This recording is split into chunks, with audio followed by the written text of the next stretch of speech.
Plaquemines Parish has not issued a parish-wide evacuation order, but residents in certain areas need to evacuate. So joining us now to discuss the very latest in Plaquemines Parish is Parish President Kirk Lapine. Kirk, thank you so much for joining us this morning. Good morning, Sheba. Thank you for having me. Good morning. Let's first talk about those areas under the mandatory evacuation. Tell us those areas again and how that evacuation is going.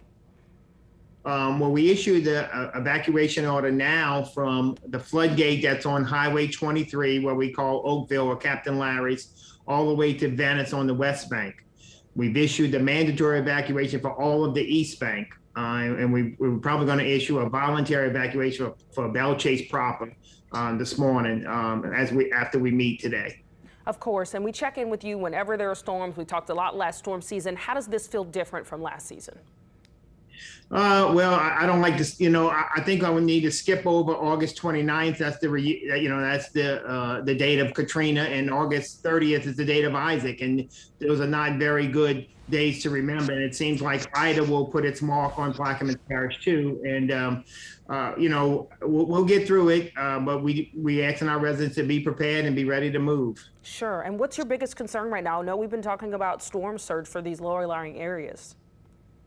That's our concern on the West Bank, of course, is the water inundating Highway 23. Right. That doesn't give us commerce back and forth on the West Bank, and Highway 39 on our East Bank that doesn't give us commerce. So keeping those roads open is paramount. What is the sense you're getting from residents right now? Are they heeding these warnings and trying to leave? Are people trying to hunker down? Well, I think a lot of people have been on the move. COVID has made it very challenging. Some people are scared, some people can't afford it, some people just don't want to leave. So we encourage you to leave, to seek higher ground, but we understand the circumstances that some people are under. And what about for folks who want to leave but don't have somewhere to go? You guys have an emergency shelter?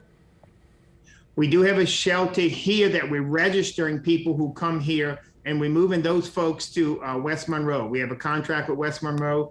The buses will take off in a caravan about 11 o'clock this morning. All right, and of course people are concerned about COVID, as you kind of mentioned during this as well. So what kind of precautions are you guys taking as you move people to those shelters? We ask them to wear their masks.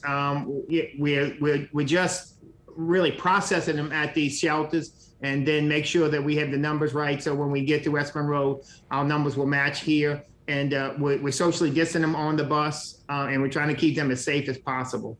All right, and I'm about to let you go, but what does your day look like here? What are you doing in these last hours to prepare?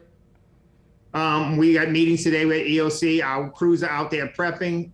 We are getting ready. We're marking roads. And again, we're just asking people to safely evacuate. All right, Kirk, we are wishing you and everyone else the best. Of course, we'll check back in with you in Plaquemines Parish throughout this storm. Thank you.